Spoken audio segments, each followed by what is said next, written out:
don't know what I'm going to talk about. This it was kind of boring. I don't normally say that. Yeah, well, that was so like there's, yeah. Hold it. Wait a second. Let me say the following. Welcome to another episode of Husbands Watching Housewives. I'm Scott. And I'm Jeff. And we just watched the final episode of the Real Housewives of Atlanta reunion. Yes, part 3. You're done. Part 3 Put a fork in it. 3 many. 3 many. Yeah. Could have been 2. Yeah, you were just saying, what are we going to talk about? I just felt I was kind of bored in the last 20 minutes. And the fact that I was like, crap, there's still 20 minutes. Yeah, that was something. Not to like start this being negative about the show, but I just wasn't. No, I was thinking about it too. I feel like it ran out of steam, especially because we were not going to get anywhere with this Porsha Shamea fight. There wasn't going to be any resolution. And as we know, in real time, they have unfollowed each other. They've been like, you know, fighting. So which will be great when they start shooting next month. But yeah. I think it kind of lost steam when they gave what seemed to give Charles his own segment.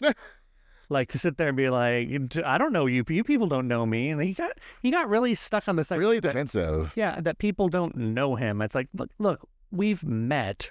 Exactly. No one's saying that we're besties. Exactly. And I don't normally, side with Phaedra, but she too was like, I'm not trying to say we were like kikiing. I'm saying I met you one instance or 2 or 3. Yeah, and for him, and even with Shamea, where she's like, we were at the same wedding. Like, we might have been there, but it's like calm it down. And there's a picture like with him and her husband. Yeah. Like, we have met. Yeah. It just makes you wonder if he's gotten into trouble by admitting that he knows people. I mean, it's semantics. Yeah. It's like, well, I could have been there and you could have been there, but who knows what happened. Hellos were exchanged. Yeah. That's what happened, dude. We didn't like go to your house and like you didn't cook us food and like shut it. Right. We didn't go hang out in the basement with Ralph, Right. Do that stuff. I was just gonna bring it to the men next because that was what the other part of this episode really was the. Well, let's start from the beginning if we can of like the Shamea and Porsha of it all. Oh. I think. As an Andy mansplained the friendship. Like, tell me, Andy, how does a friendship work? It's a given. Like, that was normally I don't get annoyed with Andy, but I was like, shut up. Like, Shamea, I hope you've learned from this that you shouldn't hold your feelings inside. Well, no shit. Yeah. Thanks. I think what Shamea does is like she, like a lot of people, you let things build up, and you don't want to say anything. You don't want to rock the boat. You want to be sensitive to someone else's feelings, and then until it explodes on a reality show, and then you look very angry. So I think yes, moving forward, especially being on the show, she should say it in the moment, but she was trying to be a good friend to Porsha and didn't want to dog her out when she's going through so much. She even said on the show, like, I have feelings that I want to express, but this isn't the right time. Whereas Porsha will just blow up anything and be like, whatever, I'm going to be heard, whether or not you're in a space to hear it, whatever. Or she'll be passive aggressive about it. And you're like, well, no, I'm fine. It's like, you're not fine. Yeah. So. No, I agree. That's very astute. Yeah. I don't have a good memory when it comes to like how they react from season to season, or in general. Like, especially I don't know Shamea all that well yet. Yeah. But yeah, that's true. I didn't stop and think about a lot of that. I think, again, I don't think this is like some huge, amazing friendship, but I hope that they can get to a good place and it won't be like weird for most of next season. Because it's kind of a tired thing because you're not really talking about the thing that you're angry about. It's like, well, your mom, the whole daycare situation. I was like, okay. Right. I think it's kind of, it feels like something you'd see in a movie. So we only found out about it because we were walking by as they were taking down the sign and putting up the new sign. Okay, Tyler Perry. Yeah, it did. Did that really happen? It did seem. Well, I mean, Shamea didn't seem to dispute it. She said, "We're not going to really talk about that." Well, she was saying it happened years after the fact, and they weren't friends anymore. Right. So she did like purchase her daycare spot. I get it. It's awkward, but I don't think she's being vindictive. Yeah. No, I don't know. It's all love is. All was fair in love and war. And daycare. It's really weird, too, to hear about this daycare business they're in, but You learn something. Well, because like they're normal folk, and who knows how many years ago this was. Oh, It was probably way before Portia's on the show. Or it was last year. Who knows? Yeah, I know. I need a timetable on this daycare. Is the daycare still exist? Right. So, but yeah, they ultimately, didn't get to a Any good place. resolution. Yeah. So I feel like time will heal that. Like, if they haven't spoken since the reunion, really, they're unfollowing, and once they get thrown in each other's orbit again and they're filming together, they're gonna have to figure something out. And that's true. It should hopefully be like, girl, time has passed. I don't have enough energy to care about this. Yeah, this isn't like worth doing a whole like Teresa Melissa thing. It's not that deep. Yeah, I hope it's not that deep. It's not that deep. So yeah. Then the Drew segment seemed to go on for quite some time. Mm-hmm. How did you feel about that? Because I know how you feel about Drew. I felt the same as I always feel, where I was just like, whatever. Although I was the one to dog her out last episode and her.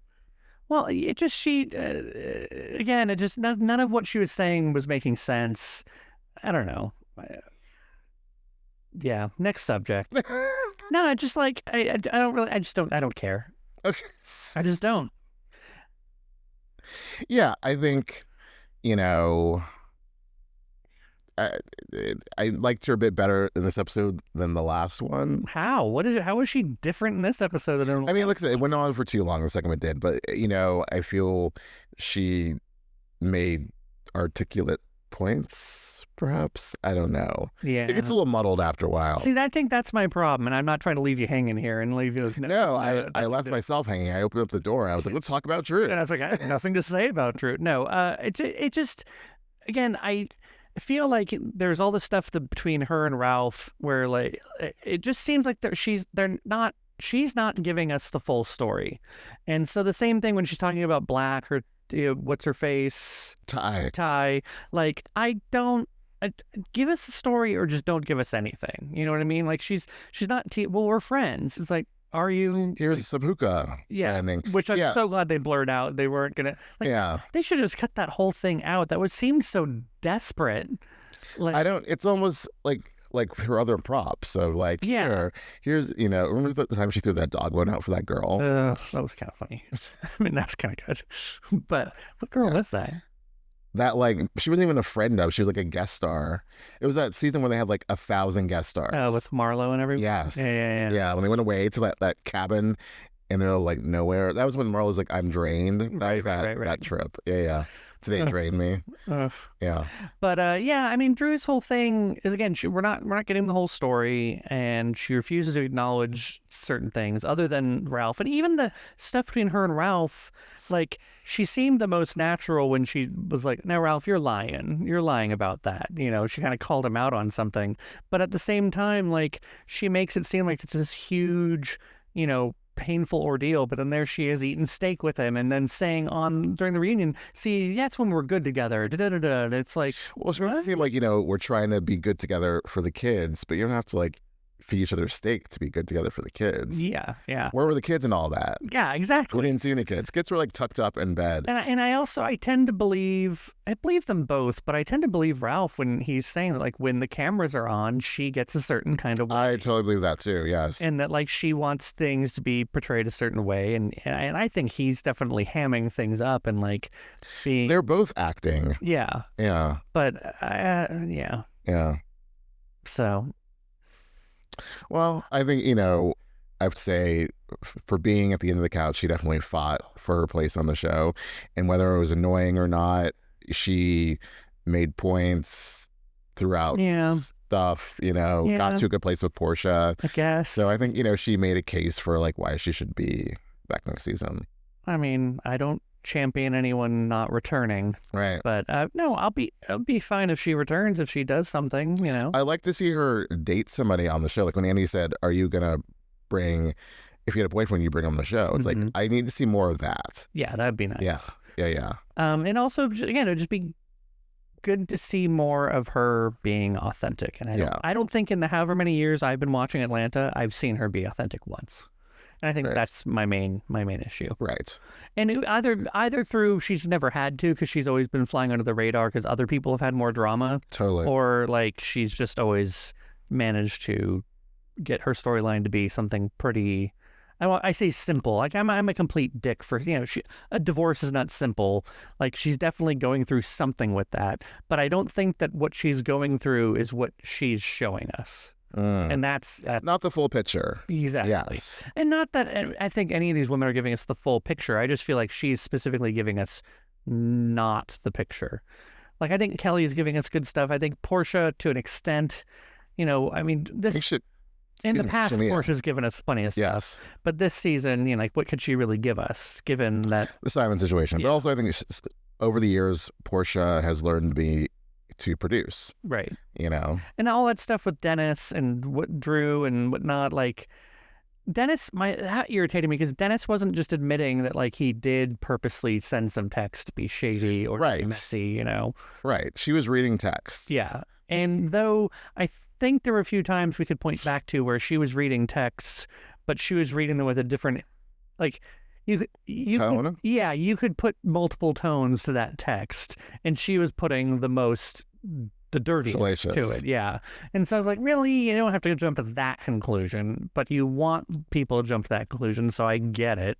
But yeah, I think I would have been more excited had Dennis come on and been like, you said that, and like, actually Drew and Porsha and he like didn't have it out, but at least talked some smack back and forth. Right. The same way, like at least when asked, with Porsha having met up with Shamea and Ralph, they kind of admitted up to like, yeah, it probably wasn't cool to do, So yeah, there was more to it than just not just saying anything was going on between them.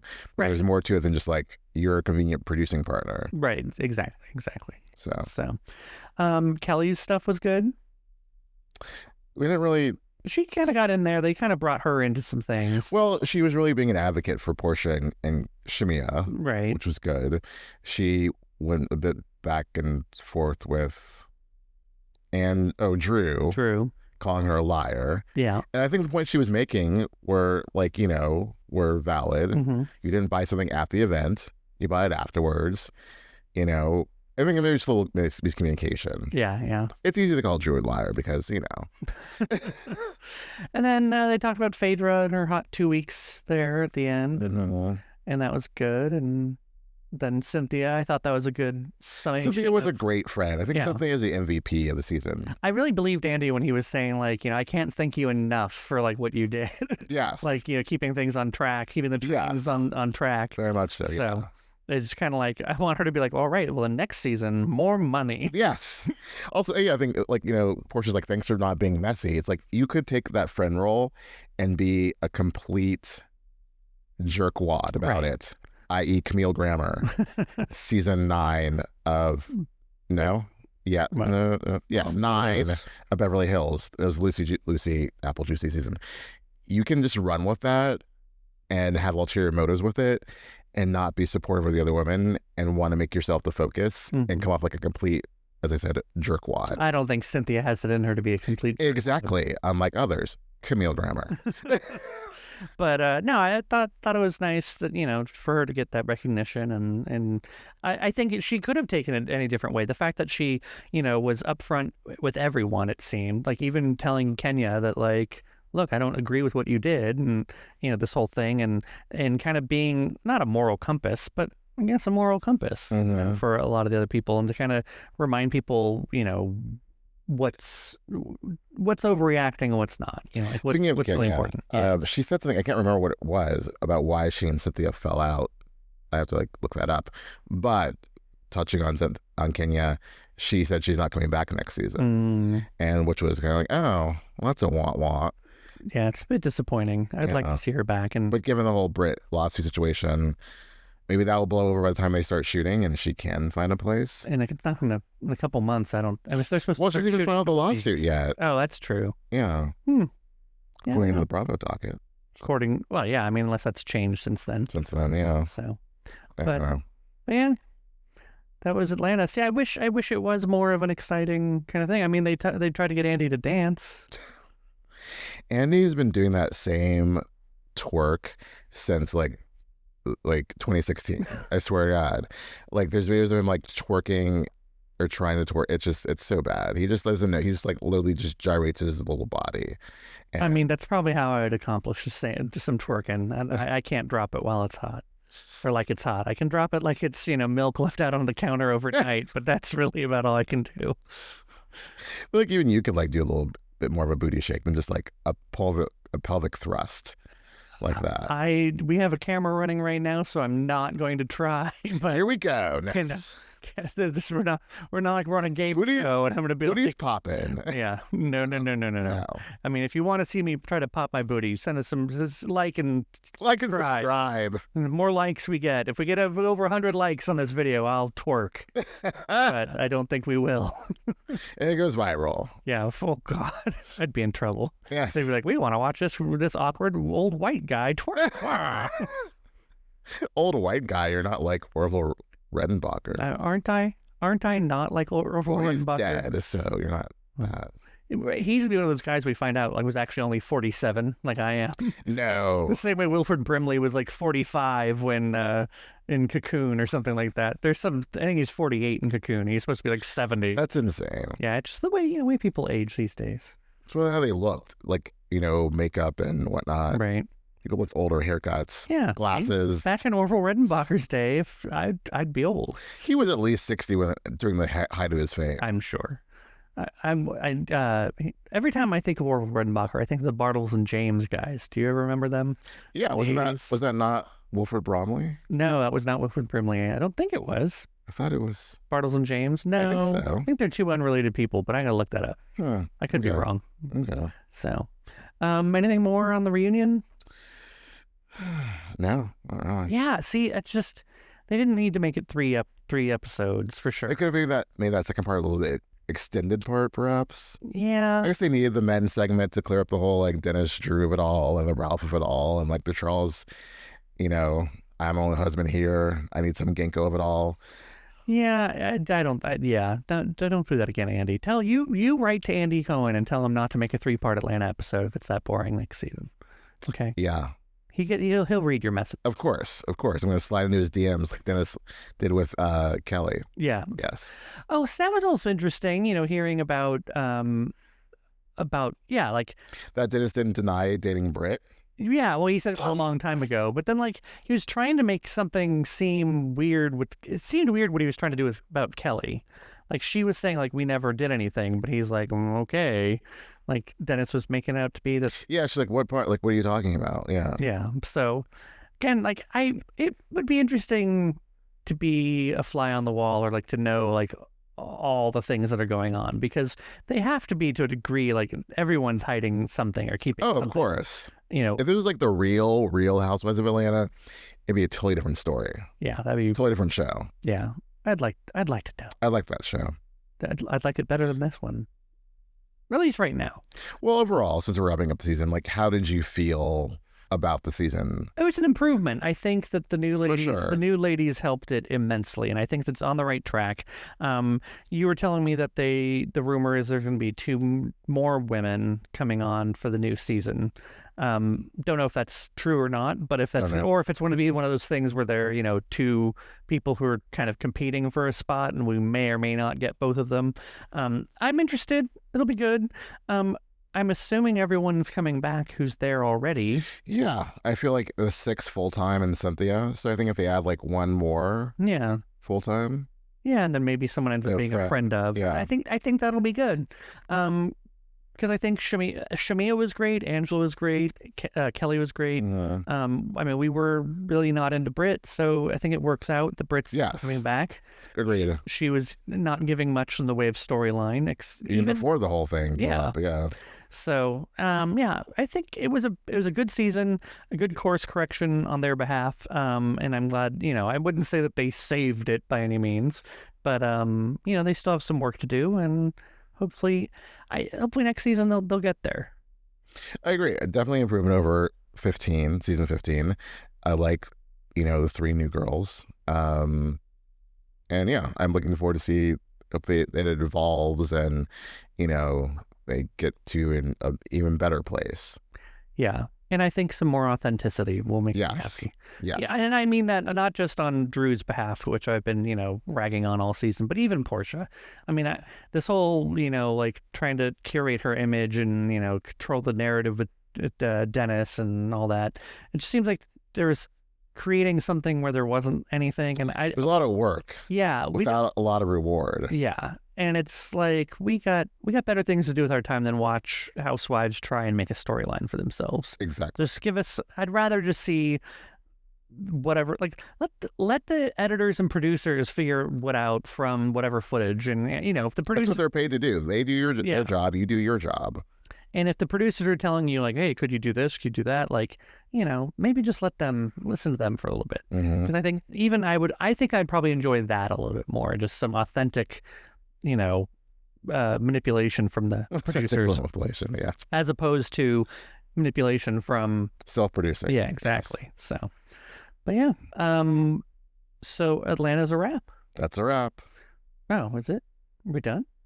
I was going to say, we still got Miami going on Wednesdays. Oh, yeah. And Orange County on Thursdays. We're going to get a Salt Lake trailer eventually, right? Eventually. I don't know when it will air eventually the season, but yeah. But we'll get it, and it'll be good. Yeah, I'm looking forward to not having Sundays. I can use a break from Sunday podcasting and Monday morning editing and all that fun stuff. Yes. And really just focus on Miami and Orange County. I think 2's our sweet spot. It is. I like 2. I liked 4, weirdly. I think when there was 4 going on, 4 was chaotic. It was just nonstop. I know. But 3 is kind of like, oh, this again. But yeah. Yeah.